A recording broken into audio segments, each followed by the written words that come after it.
Hi, everyone. First of all, let me just thank you all for that incredible show of generosity. And Harry, what a tremendous job.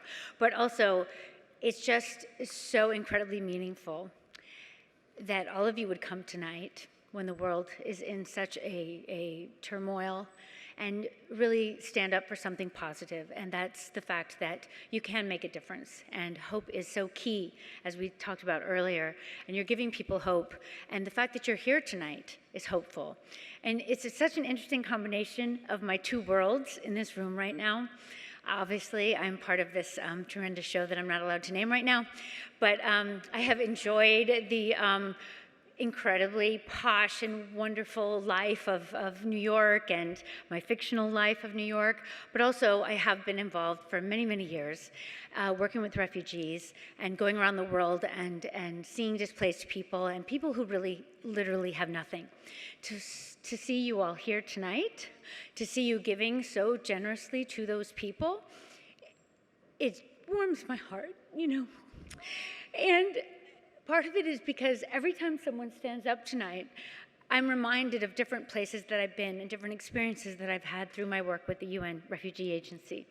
And one of them was one of these droughts that we're discussing in Somalia, and it was in 2011, when it was a slow-moving disaster, as we said, and we didn't step in, as Action Against Hunger so beautifully does. And it was a very horrifying situation, and I happened to be in Tanzania, and I went to Dadaab and saw unaccompanied children who had lost their parents, lost their entire families, lost the clothes off their bodies sometimes, and had been taken in by one mother. I saw one mother with 9 children. They weren't her children, they were children she had gathered on the walk, and they had nothing. And the people from inside Dadaab were coming out with the aid to give to the people who were waiting to be registered to get into Dadaab, the biggest refugee camp at the time. And the generosity that I saw amongst the displaced people, amongst the aid workers, really changed my life and made me want to be part of that. And that's how I became a UN Refugee GoodwilI Ambassador. And it is my honor to do such.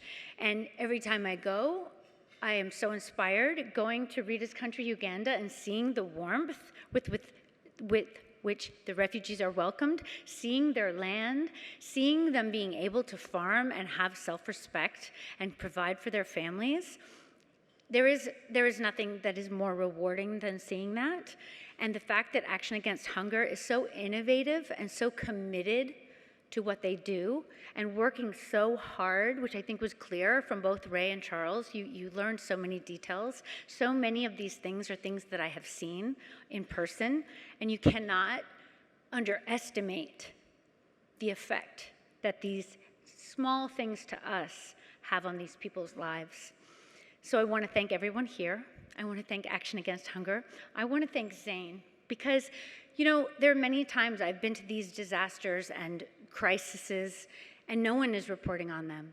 My publicist, Amy, is here. She's been my publicist for 30 years. She and I try everything to get ourselves on TV to talk about refugees, and no one will have us. But Zane did, just a few weeks ago. You're gonna make me cry. It matters. It really matters. It really does. It's not an easy topic to get people to talk about, and it's not an easy topic to gather people around like you all beautiful people are here tonight, and to give of yourselves and give of your own money. But it really, I believe, changes the world. So thank you. Thank you very much.